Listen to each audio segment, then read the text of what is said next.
ஏதாவது புது செட்டப்பில் இருக்கும் ஒரு மாதிரி இருக்குன்னு பார்க்குறீங்களா? ஆஃபீஸில் ஒரு எக்ஸ்ட்ரா சோஃபா இருந்துச்சு. ஸோ அப்படியே எடுத்து மேலே போட்டுட்டு ஒரு புது செட்டப்பில் இருந்துச்சுன்னா ஒரே மாதிரி காமிச்சிட்டு இருந்தால் நல்லா இருக்காதுல்ல, கொஞ்சம் டிஃப்ரென்ஸ் காட்டுவோன்னு சொல்லிட்டு. சரி நீங்கள் யோசிக்கிறது என்னன்னு தெரியுது. லொக்கேஷன் மட்டும் மாற்றினா பார்த்தது, கண்டென்ட்டும் டிஃப்ரெண்ட்டாக இருக்கணும். கண்டிப்பாக உங்களுக்காக தான் இன்ட்ரெஸ்டிங்காக கண்டென்ட்ஸ் பேசிகிட்டு இருக்கோம். அண்ட் எங்களோட இதையும் இம்ப்ரூவ் பண்ணிகிட்ருக்கோம். பிரதர்லாம் பார்த்துருப்பீங்க, லாஸ்ட் வீடியோலாம் நல்லா போல்டாக பேசியிருப்பார். ஸோ அப்படியே நாங்கள் இம்ப்ரூவ் பண்ணிக்கிறோம். So practice makes a man perfect. So இன்றைக்கி இந்த வீடியோவில் எதை பற்றி பார்க்க போகிறோன்னா, குப்பைகளில் எது சிறந்த குப்பை. ஆனால் இது புதுசாக இருக்குண்ணே, புதுசாக. இந்த வீடியோவோட கான்செப்ட் அது எந்த 2 குப்பைன்னு பார்த்தீங்கன்னா, கங்குவா, புஷ்பா 2. சரி வாங்க வீடியோக்குள்ளே போகலாம். ஸோ இந்த 2 படமும் ஒரு ஒரு ஒரு மாதிரியான ஒரு குப்பை படம் தான்.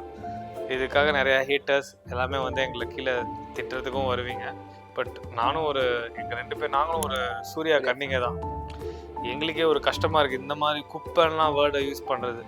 ஏன்னா நான் அந்த மாதிரி ஒரு படமாக வந்துட்டு சூர்யா வந்து டெவலப் ஆகிட்டு இருக்க ஸ்டேஜில் கூட பார்த்ததில்லை. ஆமாம், அவர் வந்துட்டு ஈவன் ஒரு படம் வந்துட்டு எதற்கும் துணிந்தவன் வந்துச்சு, அதில் கூட ஏதோ அதுவும் ஒரு குப்பை படம் தான். பட் ஆனால் அதான் பீட் பண்ணுற மாதிரி இருந்துச்சு இந்த கங்குவா.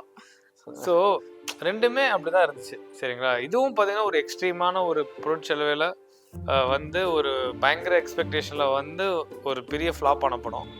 இதுவும் அப்படி தான் இருந்துச்சு. இதுவும் ஒரு பெரிய எக்ஸ்பெக்டேஷன். ஆல்ரெடி புஷ்பா 1 பெரிய ஹிட்டு. இதுவும் வந்து ஒரு பெரிய கிராண்டான ஒரு எக்ஸ்பென்ஸில், இது ஒரு 400 crores, இது ஒரு 500 crores பொருட்செலவில் க்ரியேட் ஆகிருக்கு.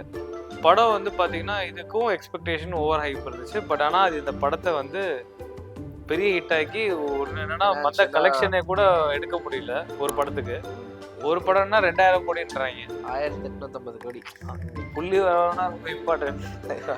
சரி, ஏதோ 1800 கோடி பிரதர் சொல்றாரு. ஸோ அந்த நம்பர்ஸ் பண்ணியிருக்கு. இது வந்து பிரேக் ஈவனே பண்ணல. ஆமாம். ஆனால் அவங்க வந்து என்ன சொன்னாங்க, 1000 கோடி மேலே ஏதோ 2000 கோடி பண்ணி சக்ஸஸ் மீட்லாம் வேற சொன்னாங்க. அதுக்கெல்லாம் ஆழ்ந்த அனுபவங்கள். பட் எங்களுக்கும் அவங்க ஒரு அனுபவங்கள் சொன்னோம். ஏன்னா அந்த ஷூட்டு கங்குவானோடனே என் பிரதருக்கு வந்து காதில் ஃபுல்லாக என்னமோ கங்குவா இந்த இதுதான் மட்டும் தான் கங்குவா.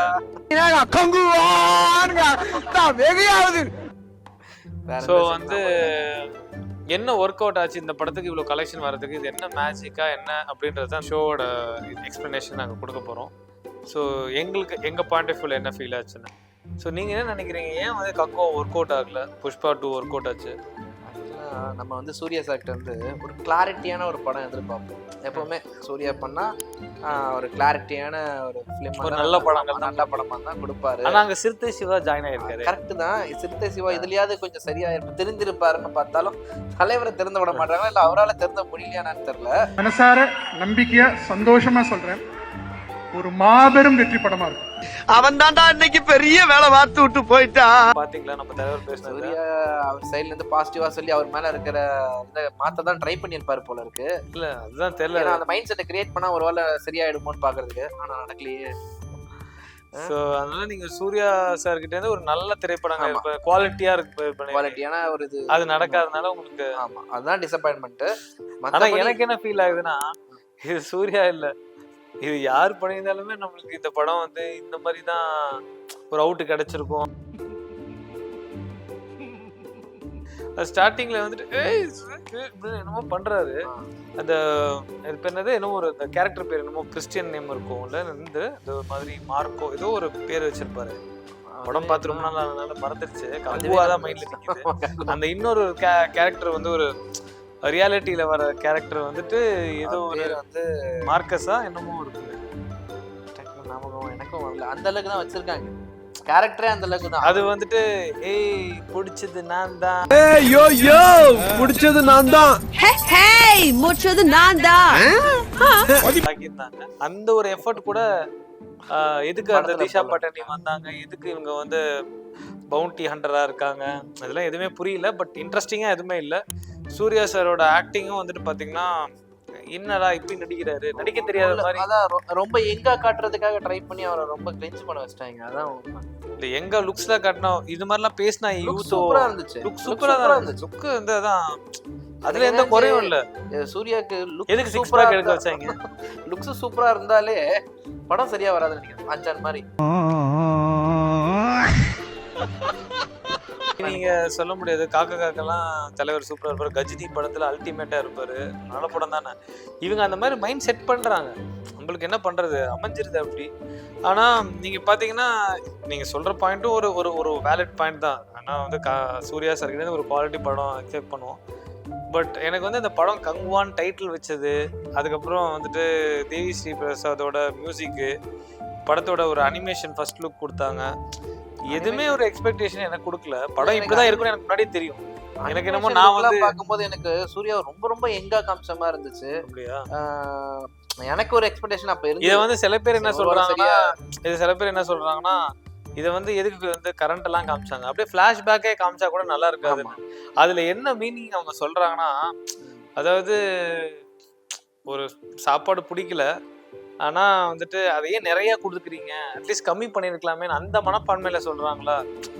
1 kgக்கு பதிலாக 1/2 kg கொடுத்து தான் நாங்கள் தாங்கியிருப்போமேன்னு சொல்ற மாதிரி ரெண்டுமே எனக்கு தெரிஞ்சு குப்பையாக தான் இருந்துச்சு. ஃப்ளாஷ்பேக்கும் வந்துட்டு ஃப்ளாஷ்பேக் தான் வந்து எனக்கு இன்னும் இரிட்டேஷனாக இருந்துச்சு. ஏன்னா அதில் வந்து ஒரு கேரக்டர் ஒன்று இருக்கும். படம் எந்த தமிழ் சினிமாவில் பார்த்தீங்கன்னாலும் அந்த அந்த அந்த அந்த கேரக்டர் வந்துட்டு ஐயோ ஐயோ அப்படின்னு அடிச்சுக்கிற மாதிரி ஒரு கேரக்டர் இருக்கும். கங்கா அப்படின்னு கத்தும் போதெல்லாம் வந்துட்டு வர கேள்வி வேணாமா, அதுக்குதான் அந்த கிளவிதான் இரிட்டேட்டிங் கேரக்டரா இருக்கு. அதுல வந்துட்டு ஒரு சீன் வந்துட்டு அந்த பேர் என்னது, அந்த 100 பேரை வந்து ஒரு ஆளுங்களை கொண்டு வரும்போது ரிவ்யூ, நான் வந்து படம் அப்போ ரிவ்யூஸ் நான் ஸ்டார்ட்டே பண்ணல நம்ம சேனல். அப்போ நான் ரிவ்யூஸ் பார்த்து தான் போனேன். அந்த கருணா சீன் பயங்கரமா இருந்துச்சு. அந்த படத்தை அந்த சீன் யோசிச்ச மாதிரி இந்த படம் சீன்லாம் இருந்துச்சுன்னா நான் செம்மையா இருக்கும் அப்படின்னு எனக்கு அப்படி எதுவும் தோணவே. அதாவது ஒன்றும் இல்லை, 100 கையை வெட்டணும் போது இவர் ஒரு கையை வெட்டிட்டு இவரு அப்படின்னு வெட்டி அந்த சீன் வந்து அப்ப வந்து எந்த அளவுக்கு அந்த படத்துல ஒரு சீனுமே நல்லா இல்லாதனால நல்லா இல்லாத சீனே நல்லா இருக்குன்னு சொல்ற அளவுக்கு ரிவ்யூவர்ஸ் தள்ளப்பட்டுட்டாங்கன்றது எனக்கு தெரிஞ்சிச்சு. பொறுக்கி எடுத்து சொல்லி கூட அது என்ன ஏதாச்சும் ஒரு பாசிட்டிவ்ஸ்னு சொல்லணும். எனக்கு தெரிஞ்ச இந்த படத்தோட பாசிட்டிவ் என்னன்னா, படத்தை வந்து ஒரு கிளைமேக்ஸ் தான் எனக்கு பாசிட்டிவ் இருந்துச்சு. ஏன்னா படம் முடிஞ்சிச்சு அப்பதான். ஸோ வந்து அதுதான் வீட்டுக்கு போகலான்னு. ஆனா அங்கேயும் ஒரு ஷாக் கொடுத்துருந்தாரு சிறுத்தை சிவா. அங்கேயும் ஒரு ஷாக் என்ன கொடுத்தாருன்னா, இதுக்கப்புறம் வந்துட்டு பார்ட் 2 இருக்குன்னாரு. ஸோ அந்த கிளைமேக்ஸ் போர்ஷன் வந்துட்டு படம் முடிச்சுட்டு வீட்டுக்கு போகலாம் அப்படின்னு ஒரு முடிச்சிட்டாங்கடா அப்படின்ற மாதிரி இருந்துச்சு. கிளம்புறோம். அதே வந்து அங்கேயும் ஒரு ஷாக் வச்சாரு நம்ம சிறுத்தை சிவா. பார்ட் 2 அதாவது கண்டிப்பா எடுக்க மாட்டாங்க. ஏன்னா வந்து இந்தியன் 2ஓட நிலைமை தான். ஆமா, சரி, நான் செவனே தானா போய்க்கிருந்தேன், யாரு வம்பு தும்புக்காச்சும் போனா கண்டிப்பா ஆரம்பிக்க மாட்டாங்க. ஒருவேளை நம்ம இவருக்கு என்ன கார்த்திக் லீடு அதிகமா இருக்குன்றதுனால கார்த்திக்கும் அவருக்கும் தான் செட் ஆகுதுல. ஏன்னா சிறுத்தை சிவான்னு பேர் அவரை வச்சுதானே வந்துச்சு அவருக்கு. பட் ப்ரோட்டோகானிஸ்டா நம்ம சூர்யா இருக்கணும்ல, அங்கதான் சூர்யா ஃபுல் டேமேஜ் பண்ணிட்டாங்களே. இதுக்கப்புறம் எனக்கு தெரிஞ்ச ஒரு பார்ட் 2ல பெட்டரா இருக்க வாய்ப்பு. ஏன் நம்ம அப்படி யோசிக்கணும், நல்லா வரட்டும், அவர் நல்லா வரணும். அது சிறுத்தை சிவோட எப்படின்றது தான் எனக்கு தெரியல. சரி, உங்களோட மன தைரியத்தை நான் பாராட்டுறேன். ஸோ இது வந்து நம்ம கங்குவா வந்து நம்ம இப்போ ஆல்ரெடி எல்லாரும் கழுவி ஊற்றிட்டாங்க. நம்ம திருப்பி அதாவது அந்த அளவுக்கு இனி வேதனைகள் இருந்தனால அதை பற்றி அந்த படத்தோட பேர் கேட்டாலே எப்படி சொல்கிறேன், அவனை பற்றி சொல்கிறேன் வேணாம்ப்பா, அவன் வாழ்க்கையில் ரொம்ப அவனை பற்றி பேசாத அப்படின்னு நம்ம எப்படி நம்ம வாழ்க்கையில் எவனோ ஒருத்தர் ஏதாவது செஞ்சு போயிட்டா அவனை பேர் எடுத்தாலே நம்ம கொட்டுவோம்ல உள்ள இருக்கிற ஃபீலிங்ஸ்லாம். அந்த மாதிரி அந்த பேரை கேட்டாலே நம்மளுக்கு ப்ளஸ் நாங்களாம் வந்து ஒரு டைஹார்ட் சூர்யா ஃபேன்ஸாக இருக்கும் போது எங்களால் அதை ஏற்றுக்கவே முடியல. ஸோ நாங்கள் என்ன சொல்கிறோன்னா, இந்த மாதிரி எங்களை மாதிரி இருக்கிறவங்க ஒரு கரெக்டான ஃபேன்ஸாக நாங்கள் நினைக்கிறோம். ஏன்னா படம் நல்லா இல்லாட்டி கூட சும்மா முட்டு கொடுக்குறதுலாம் நம்மளுக்கு இல்லாமல் நாம் எதுக்கு ரசிக்க ஆரம்பித்தோம், சூர்யா சாரோட ஒரு குவாலிட்டியான ஒரு வெர்சடைலான ஒரு ஆக்டிங்காக இருக்கட்டும், ஸ்டோரி செலெக்ஷனாக இருக்கட்டும் நல்லா பண்ணுறனால தான் அவரை நம்மளுக்கு பிடிக்க ஆரம்பிச்சிச்சு. அது நம்மளுக்கு கொடுக்காத போது நம்ம தான் ஆளாக கிரிட்டிசைஸ் பண்ணுறதுலையும் இருப்போம். ஸோ அதுதான் நாங்கள் பண்ணுறோம். ஸோ இப்போ நம்ம கங்கோ அடித்தது போதும். இப்போ நம்மளுக்கு புஷ்பாலையும் இப்போ அப்படியே எடுத்திங்கன்னா இதில் இருக்கிற எல்லா குறைகளும் அதுலேயுமே இருக்கும்.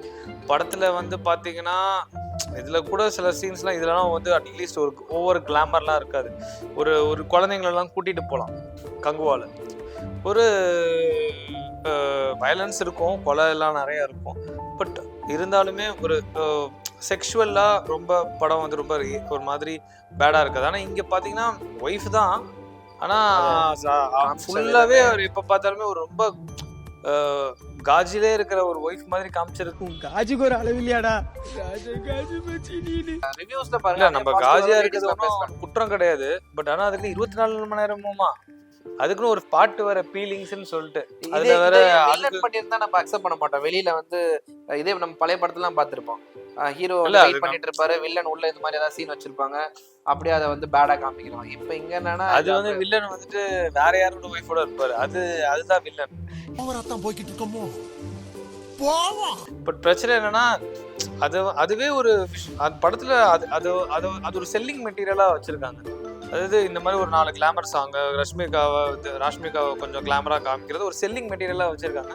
விச் இஸ் நாட் எங்களுக்கு வந்து அது இன்னமும் இந்த ஜென்ரேஷன்லயுமே ஒரு கிளாமருக்காக ஒரு படம் ஓடணும்னு வச்சு பண்றதை வந்துட்டு ஒரு நம்மளால இதை ஏத்துக்க முடியல. ஏய் என்னடா இது வசனமே புரியல.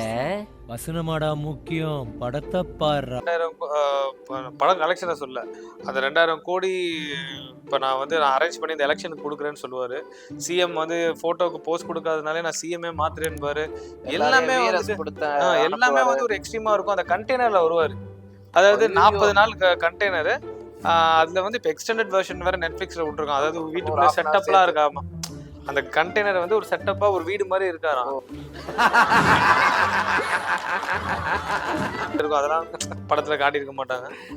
ஃப்ரேமிங் பட் அங்கெல்லாம் டயப்பர்லாம் கட்டாத இந்த சைடு எப்படி வச்சுக்கோ அப்படின்னு சொல்லி எனர்ஜெட்டிக்கா லேண்டா இருப்பாரு. எனர்ஜெட்டிக்கா அது பிராக்டிஸ். அவர் வந்து காட்டிலே ஒரு தொழில் செய்யறவர்னால அந்த மாதிரி டயட்ல அப்படியே மூச்சு பயிற்சியிலேயே எனர்ஜியை எடுத்துக்கிட்டு அந்த மாதிரி ஒரு யோகாசனமும் தெரிஞ்ச ஒரு ஒரு புஷ்பராஜ் தான் நம்ம புஷ்பா. ஸோ அப்படின்னு கூட நீங்க சொல்ற மாதிரி கன்வென்ஸ் ஆயிக்கலாம்னு வச்சுக்கோங்க. ஆனா அந்த 40 நாள்ல ஜப்பான் கத்துக்கிட்டேன்னு வந்து சொல்லுவார் பார்த்தீங்களா, வந்துட்டு கன்ல இருந்து பயங்கரமா சொல்லுவாங்க. ஒரு இதுலயுமே அவர் படம் மாட்டாரு, ஆனா சின்ன கன்ல ஒரு தாத்தா மாதிரி ஒருத்தர் சுடுவார் ஜப்பான்காரு. அங்க வந்துட்டு இது பண்ணுவாங்க. இதுலயுமே மைன்யூட்டா நிறைய பேர் அவங்க ஜப்பானே கிடையாது, எல்லாம் நேபாள்காரங்க, ஜப்பான் ரேஸ் வேற, இந்த சைனீஸா இருந்தா கூட ஃபேஸ் ரேஸ் வேற, இவ்வளவு டீட்டெயிலா கண்டுபிடிக்கிறாங்க. அதெல்லாம் கூட நாங்க கண்டுக்கல. ஆனா அந்த படத்துல அவ்வளவு மிஸ்டேக் இருக்கு, இதெல்லாம் கண்டுபிடிக்கிறது நேபாள்காரனா ஜப்பான்காரனானு. ஸோ படத்துல வந்து ஏகப்பட்ட இது, அதாவது 2000 டன் வந்து ஒரு சந்தன கட்டைய மாட்டு வண்டியா மாத்துறதுக்கு அதுக்கு எவ்வளவு பெரிய பொருட்செலவாகும். அதை வந்து அத்தனை மாட்டு வண்டியை மாத்தும் போது அவ்வளவு மாட்டு வண்டி இருக்கும், அவ்வளவு மாட்டு வண்டியா இருக்காது. ஆனா வந்து அதுக்கப்புறம் கடல் தாண்டி போறாங்களாம். அதுல பாத்தீங்கன்னா ஒரு 10 போட்டு 20 போட்டை மட்டும் காமிச்சிட்டு அதுதான் மொத்த சரக்கும் காட்டுவாங்க. அதுக்கப்புறம் வந்து அந்த ஹெலிகாப்டர்ல, அதாவது யோசிச்சு பாருங்க, ஒரு வந்துட்டு 4000 கோடியோ ஏதோ கோடினால எத்தனை கோடின்னு தெரியல, ஏதோ ஒரு கோடிக்கு வந்து அந்த கட்டையை வந்து இன்னொருத்தங்கிட்ட பிசினஸ் பண்ணுவாரு. அந்த பிசினஸ் வாங்கினவன் வந்து என்கிட்ட இவ்வளவு சில்லறை இல்லைன்னு சொன்னதுக்காக அதுக்கு பதிலாக நான் ஹெலிகாப்டர் எடுத்துக்கிறேன். ஹெலிகாப்டர் எவ்வளவு காஸ்ட்லியா வாங்கினாலுமே ஒரு 100 கோடிக்குள்ளதான் இருக்கும், 100 கோடியே அதிகம். எல்லாம் பார்த்துப்பா, ரொம்ப நன்றி. பலாயிரம் கோடிக்கு வந்து அதுக்கு காம்பன்சேஷனா உங்க ஹெலிகாப்டர் எடுத்துக்கிறேன்னு. இது அவ்வளோ பெரிய ஒரு என்னது அப்படின்னு பார்த்தா புஷ்பா வந்துட்டு என்னது ஒரு ஹெலிகாப்டருக்கு ஆசைப்பட்டு இத்தனை கோடி காசை வந்து விட்டுட்டு போறாரு. கம்மியான காசுக்கு தானே அதை எடுத்துருக்கணும், பேரம் பேசியில மிரட்டி ஃப்ரீயா கொடுறான்னு சொல்லியிருக்கணும். அதுதான் அவரோட கெத்தா இருந்திருக்கும். அதை விட்டுட்டு அவ்வளோ பெரிய ஹெலிகாப்டர்ல வந்து இறங்குற ஒரு ஆளு போகும்போது வண்டி இல்லைன்னா நான் ஃபோன் பண்ணி கேட்டா நம்மளே ஓலா ஊபர் பண்ணி போறோம். அது ஏதோ ஒரு வண்டியை நம்ம ஒரு வண்டியா வச்சிருப்பான் வீட்டுல, ஏதோ இன்னொரு வண்டி எடுத்துட்டு வந்தா வந்து கூட்டு போயிட போறாங்க. இவர் வந்து அந்த ட்ரக்ல போவாராம். இதெல்லாம் நியாயமா?